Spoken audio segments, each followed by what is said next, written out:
안녕하십니까, 주부길입니다. 먼저 성경 말씀 읽겠습니다. 로마서 15장 13절 말씀입니다.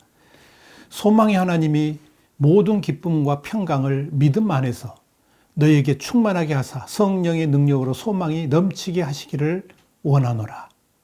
나옴이라는 아이가 있었습니다. 겨우 4살 때 위독한 상태로 병원에 실려오게 됩니다. 뇌에 종양이 발견되었는데 엎친 데 덮친 격으로 동맥 하나가 파열돼 가지고 뇌출혈이 일어나면서 혼수 상태에 빠지게 된 것입니다. 병원의 응급실이 급히 조치하기 시작했습니다. 우선 뇌압을 낮추는 수술을 하기 시작합니다. 그리고 그 수술이 성공하면 종양을 제거하는 두 번째 수술을 하기로 한 것입니다. 첫 수술을 성공적으로 마친 나오미는 이 머리에 붕대가 칭칭 감겨 있었고 무척이나 딱해 보였습니다마는 눈동자에는 생기가 넘쳤고 표정도 당차고 명랑했습니다. 어른 환자들에게는 도저히 찾아볼 수 없는 그런 표정이었습니다. 이 아이가 혼수 상태에서 깨어난 후에 담당 의사에게 처음 했던 말이 뭔지 아십니까? 내가 5살이 되면요, 2발 자전거 타는 법을 배울 거예요. 여러분, 담당 의사도 그렇고 병원의 판단은 이 아이가 5살이 될 때까지 살아있을 것이라는 보장은 전혀 없었습니다. 오히려 좋지 않은 징후들만 보였을 뿐입니다. 이 의사의 말은 그렇습니다. 이 아이가 앞으로 얼마나 살 거냐고 물어보지 않은 것이 얼마나 다행인지 몰랐다는 겁니다. 왜냐하면 그 질문에 대해서 확실하게 답을 줄 수 없었기 때문입니다. 사실 이 아이의 머릿속 종양 상태를 보면 하나님께 기적을 빌고 또 빌어도 모자랄 정도의 절망적 상태였기 때문입니다. 그런데도 이 아이는 의사가 병실에 들을 때마다 귀여운 표정으로 매일 새로운 계획을 알려주는 것이었습니다. 내가 5살이 되면요, 운동화 끈을 2겹으로 묶는 법을 배울 거예요. 내가 5살이 되면요, 나도 오빠처럼 만화책을 읽을 거예요. 내가 5살이 되면요, 줄넘기를 배울 거예요. 뒤로 넘는 법도 배울 거예요. 이 아이에게 5살이 올지는 또 안 올지는 아무도 모르는 일이었습니다. 아마도 이 아이도 그것을 직감하고 있는지도 모릅니다. 그래서 5살이 되는 것에 대해서 집착하고 있었는지도 모르겠습니다. 그런데 이렇게 긍정적인 다짐과 희망적인 결심이 인생을 살아가는 데 있어서 얼마나 소중한지 이 의사는 어린 나오미의 행동을 통해 배우게 되었노라고 고백하고 있습니다. 이 아이는 2번째 수술도 잘 견뎌냈고 지금은 무려 30살이 되어가지고 화려한 직업은 아닙니다만은 식료품 가게에서 점원으로 일을 하고 있습니다. 프레드 웹스타인과 조슈아 호로비츠가 쓴 내가 5살이 되면 이런 책에 나오는 실제 이야기입니다. 사랑하는 여러분, 이 4살짜리 아이는 내가 5살이 된다면 이런저런 일을 해보겠다는 간절한 소망이 있었습니다.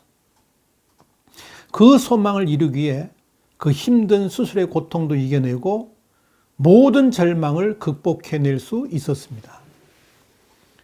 결국 이 아이에게 5살이 오도록 만든 것은 스스로가 가진 소망의 힘이었습니다. 지금 우리에게도 절실하게 필요로 하는 것이 뭐냐면 바로 이 소망입니다. 나라가 엉망입니다. 정말로 정치인들이 국민들을 좌절하게 만듭니다. 이민이라도 가야 되겠다는 말들이 참으로 많이 흘러나옵니다. 그럼에도 불구하고 우리 크리스찬들은 이렇게 암담함 가운데서도 소망을 가져야 됩니다. 왜냐하면 소망의 하나님이 우리와 함께 하시기 때문입니다. 언젠가는 반드시 정의가 서는 날이 오게 될 것이라는 그 소망이 우리에게는 있기 때문입니다. 장차 이 나라가 정말 하나님 보시기에 좋은 그런 날이 올 것이라는 소망이 우리에게 있기 때문입니다. 어찌 국가적인 문제만 그러겠습니까? 우리의 가정에도 암담한 일들이 참으로 많이 생겨납니다. 답답한 일들이 우리의 가슴을 덮을 때도 있습니다. 아픈 사람 때문에 그저 막막할 수도 있습니다. 회사 문제로 눈앞이 캄캄해질 때도 있을 겁니다. 그뿐입니까? 아무리 남편을 바라봐도 이 남편이 언제 성숙한 사람이 될 수 있을지 막막할 때도 있을 겁니다. 아무리 아내를 찾아봐도 그저 머리가 아파지는 그런 가정도 있을 수 있습니다. 아이들 문제 때문에 날마다 혈압이 올라가는 가정도 분명히 있을 수 있습니다. 그렇게 모든 것이 암담하고 답답할 때 하나님께서 우리에게 가르쳐 주신 단어가 뭐냐? 바로 소망이라는 말입니다. 바꿔 말하면 장차라는 단어입니다. 지금은 이 모양 저 모양으로 우리가 힘들지 모르겠지만 장차 좋아질 것이라는 그 소망이 우리에게 정말 중요한 것입니다. 여러분, 쇼생크 탈출에는 유명한 영화가 있습니다. 주인공 팀 로빈스가 아내하고 그녀의 정부를 살해한 죄목으로 종신형을 받고 쇼생크 교도소에 수감됩니다. 그는 분명히 살인을 하지 않았는데도 누명을 쓰게 된 겁니다. 절대 탈출할 수 없다는 엄청난 감옥. 그러나 주인공 팀 로빈스는 오직 살아나야 한다는 절대적인 소망, 그리고 반드시 진범은 잡히게 되고 자신이 누명을 썼다는 것을 밝혀야 한다는 간절한 소망 때문에 모든 것을 이겨냅니다. 그가 그야말로 모든 것이 다 막혀있는 인생의 종착역에서 오로지 붙들고 있었던 게 뭐냐? 딱 한 가지 있습니다. 바로 희망이었습니다. 희망. 그는 결국 20년 만에 감옥에서 탈주하게 됩니다. 희망은 이렇게 인생의 절대절명의 순간에도 힘을 불어넣어주는 엄청난 위력이 있는 것입니다. 사랑하는 여러분, 아무리 우리에게 힘든 일이 다가온다 할지라도 우리가 절대 잊지 말아야 할 것은 소망의 하나님이 우리와 함께 하신다는 사실입니다. 오늘 우리가 함께 읽었던 그 본문 말씀에도 이렇게 분명히 말씀합니다. 소망의 하나님이. 그 소망의 하나님께서 성령의 능력으로 우리에게 소망을 넘치게 주실 것이라는 약속을 해주고 계십니다. 그 소망의 하나님께서 기쁨과 평강을 우리 가운데 날마다 넘치게 주시겠다고 약속하고 있습니다. 여러분, 그런데 뭘 그렇게 걱정하십니까? 뭘 그렇게 염려하십니까? 여러분, 소망이라는 것은 칠흑같이 어두운 캄캄한 가운데 비추이는 한 줄기 빛입니다. 그 소망이 바로 엄청나게 큰 문짝의 문고리입니다. 그 문고리를 두드리면 하나님께서 그 문을 반드시 열어주신다고 약속하고 있는 것입니다. 문제는 우리가 그 문고리를 붙잡지 않고 힘으로만 그 문을 열어보려고 그러니까 문이 열리지 않는 것이지, 소망이라는 문고리를 잡고 두들기만 하면 그 문은 자동적으로 열리게 된다는 것입니다. 구하라 그리하면 너에게 주실 것이요, 찾으라 그리하면 찾아낼 것이요, 문을 두드리라 그리하면 너에게 열릴 것이니. 마태복음 7장 7절은 그렇게 말씀합니다. 사랑하는 여러분, 소망을 가질 수 있게 되기를 주님으로 축원드립니다. 그렇다면 소망이라는 것이 구체적으로 뭘 말하는 것일까요? 우리들의 삶의 현장에서 어떻게 소망이 표출되는 것일까요? 앞에서 잠깐 말씀드린 바 있습니다만은 소망이라는 것은 우리 삶의 현장 가운데 얼마든지 만날 수 있는 하나님의 치료약이자 비타민입니다. 예를 들면 남편이 신앙이 없습니다. 기도도 안 합니다. 술도 먹습니다. 그럴 때 아내들이 가져야 될 마음이 뭐냐? 바로 이 소망의 마음입니다. 내 남편이 반드시 하나님의 사람이 될 것이라는 믿음, 반드시 하나님께 사로잡히게 될 것이라는 믿음, 그것이 바로 소망입니다. 그 소망이 우리 가운데 있다면 지금의 남편에게 좋지 않은 감정을 가질 필요가 없습니다. 장차 이루어질 그 소망을 바라본다 그러면 그저 감격스러울 수밖에 없습니다. 그런 의미에서 본다면 소망은 기다리는 것입니다. 지금은 공사 중이고 정말 문제들이 많습니다만은 장차 좋아질 것을 기대하면서 인내하는 것입니다. 우리는 항상 이런 소망을 가지고 살아가야 됩니다. 그 마음을 바로 주님께서 주신다는 사실입니다. 그럴 때 우리 마음 가운데 감사와 기쁨이 넘치게 된다는 겁니다. 자녀들하고의 관계에서도 마찬가지입니다. 아이가 부모 말을 잘 듣지 않고 제멋대로 커간다 할지라도 그때 우리가 가져야 될 마음이 뭐냐면 바로 소망입니다. 장차 내 아이가 하나님께 사랑받는 자녀가 될 것이라는 믿음.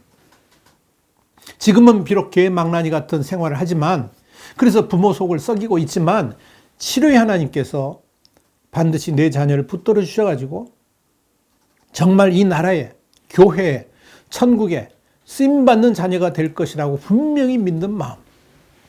그리고 그 간절한 기도가 반드시 이루어질 것이라는 강한 믿음. 그것이 바로 성령께서 주시는 소망의 마음이라는 것입니다. 그 마음이 있다면 우리의 가정이 어떠한다 할지라도 천국으로 변할 수밖에 없는 것 아니겠습니까? 마찬가지입니다. 자신을 향해서도 우리는 분명한 소망이 있어야 됩니다. 우리에게는 꿈이 있습니다. 비전도 있습니다. 그런데 그 꿈들이, 그 비전들이 반드시 아름답게 열매를 맺게 될 것이라는 그 소망이 우리 가운데 있어야만 됩니다. 그래야 우리가 이 땅을 변화시킬 수가 있는 것입니다. 사랑하는 여러분, 소망은 열매를 아름답게 갖고 가는 뼈대와 같은 것입니다. 소망은 우리의 꿈을 구체적으로 이루도록 하라는 것입니다. 그 소망이 우리 가운데 없다면 우리는 날마다 좌절하면서 사망의 음침한 골짜기로 들어갈 수밖에 없는 것입니다.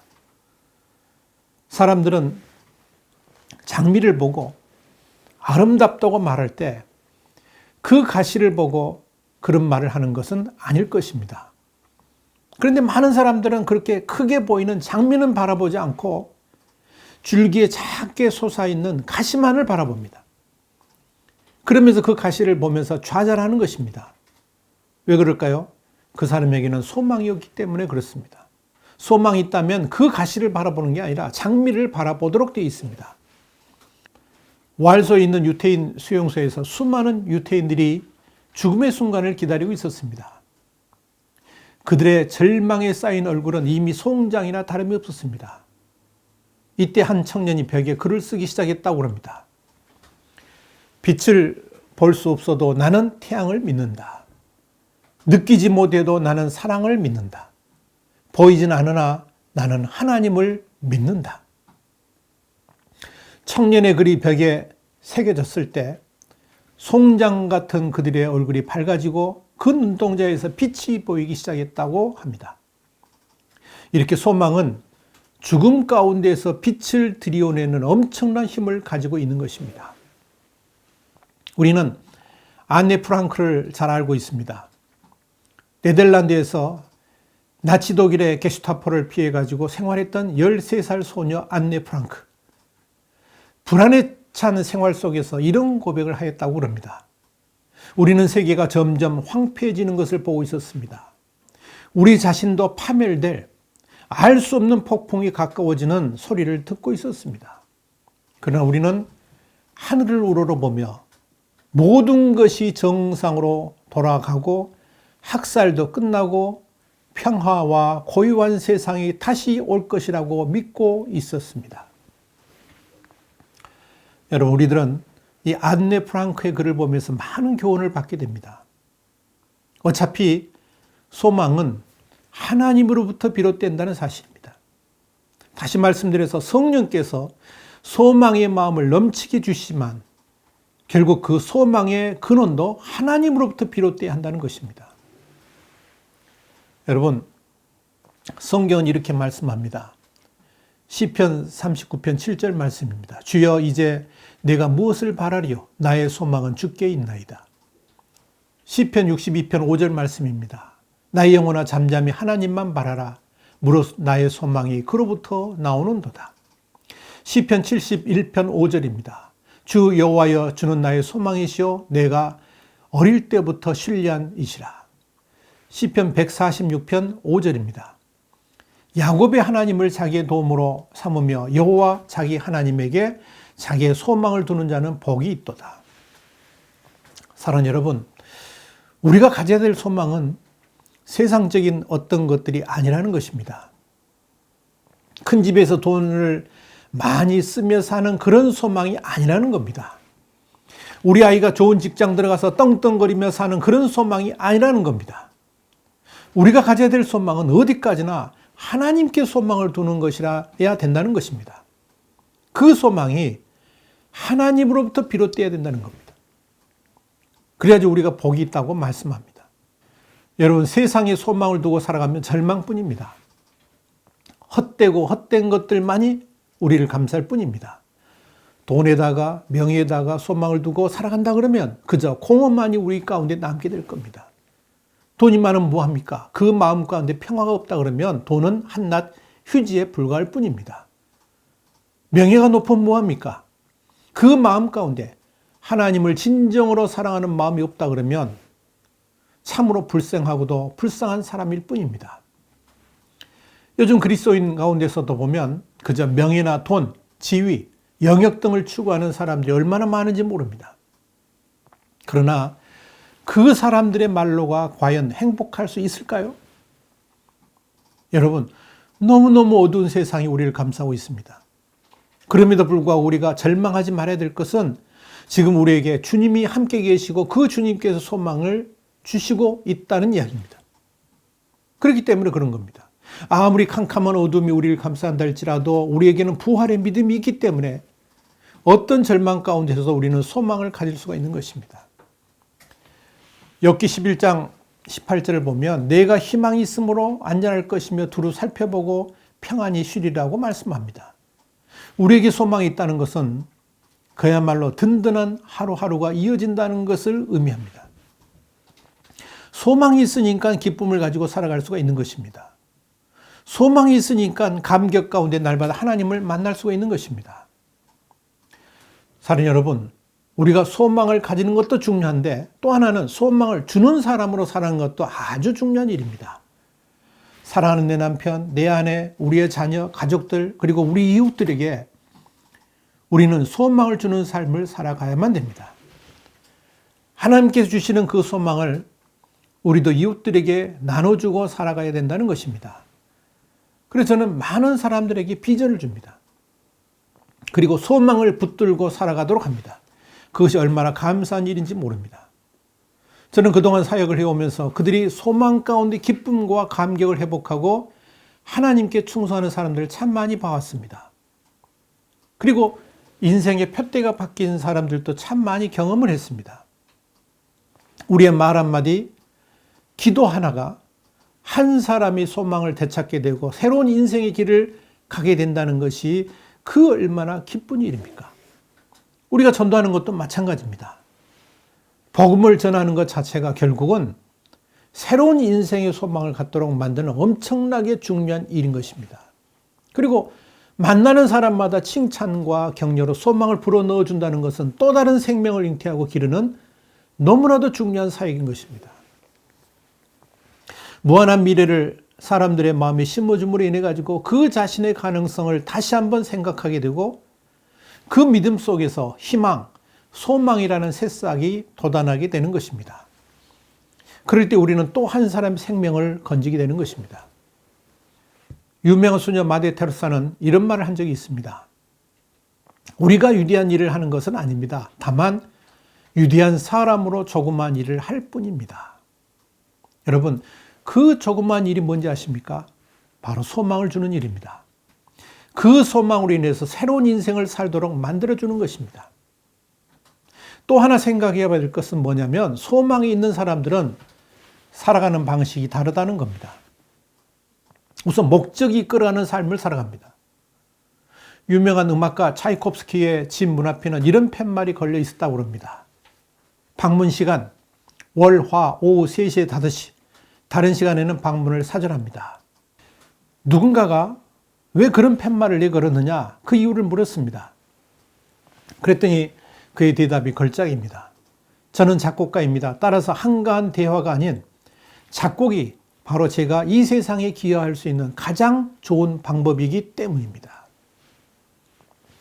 차이콥스키는 자신의 목적을 알고 있었습니다. 그리고 그 목적에 충실한 삶을 살았습니다.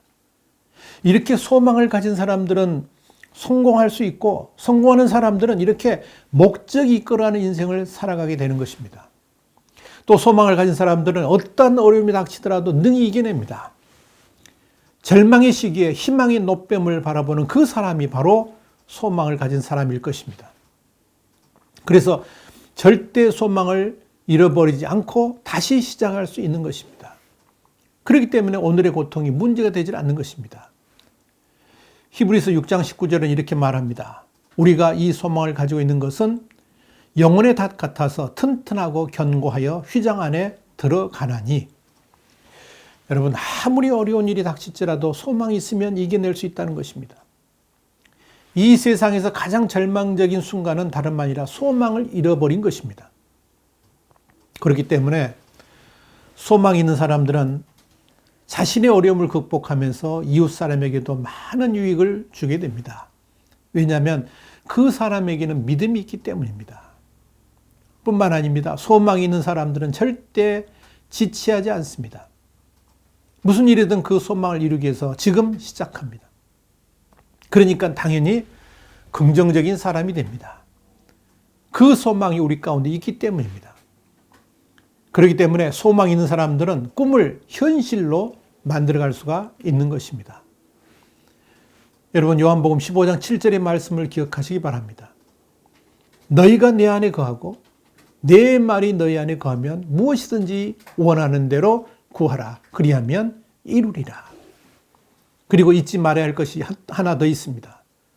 소망이 있는 사람들은 궁극적으로 하나님을 통해 하나님에 의해서 하나님을 위한 소망을 가지고 살아간다는 점입니다. 그런 사람 우리는 복이 있다고 말합니다. 우리가 잠잠히 하나님만을 바라보면 거기에서 소망이 솟아납니다. 그리고 그 소망을 내 마음의 중심에 두고 살아갑니다. 그러다 보니까 그 소망이 내 인생의 중심이 되는 겁니다. 그런 사람은 당연히 무엇을 하든지 주를 위해서 살아가게 되는 것입니다. 시편 146편 5절에도 말씀합니다. 야곱의 하나님을 자기의 도움으로 삼으며 여호와 자기 하나님에게 자기의 소망을 두는 자는 복이 있도다. 이렇게 하나님께 소망을 둠으로 인해 가지고 복을 누리는 여러분 되시기를 주님의 이름으로 축원드립니다. 결론을 맺습니다. 지금 여러분의 가정, 여러분의 삶에서 소망을 가로막는 어둠은 없습니까? 그저 힘들고 지치게 만드는 그 무엇은 없습니까? 캄캄한 절벽이라고 느껴지는 그 무엇은 없습니까? 이 시간 우리가 잠잠히 하나님만을 바라보기를 원합니다. 그리고 그 하나님을 만날 수 있게 되기를 원합니다.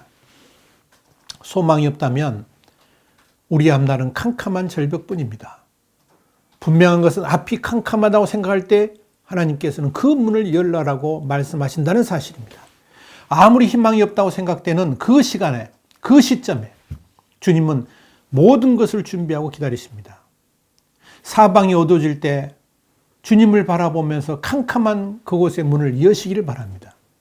아무리 캄캄한 어둠일지라도 그 먹구름 뒤에 떠오르는 밝은 해를 이 시간 바라볼 수 있게 되기를 원합니다. 그리고 그 해를 바라보면서 소망을 찾으시길 바랍니다. 사랑하는 여러분, 소망을 가슴에 품으시기 바랍니다. 날마다 그 소망이 우리의 기도문이 될 수 있도록 묵상하고 또 묵상하시길 바랍니다. 그리고 그 소망이 실현될 그날을 생각하면서 미리 감사의 기도를 드리시기 바랍니다. 그때 여러분 가운데 역사하시는 하나님의 손길을 만날 수가 있을 것입니다. 뿐만 아닙니다. 우리의 모든 성도들이 소망을 나눠주는 하나님의 사람들이 될 수 있게 될 것입니다. 잊지 마시기 바랍니다. 내가 5살이 되면, 내가 40살이 되면, 내가 60살이 되면, 내가 70살이 되면, 마지막으로 로마서 15장 13절의 말씀을 여러분에게 축복의 말씀으로 드리기를 원합니다. 그러므로 나는 희망을 주시는 하나님께서 여러분에게 믿음에서 오는 행복과 평화를 넘치게 베풀어 주시기를 기도합니다. 또 여러분 속에 역사하는 성령의 능력을 통해 여러분이 희망으로 넘치게 해 주시기를 기도합니다. 감사합니다.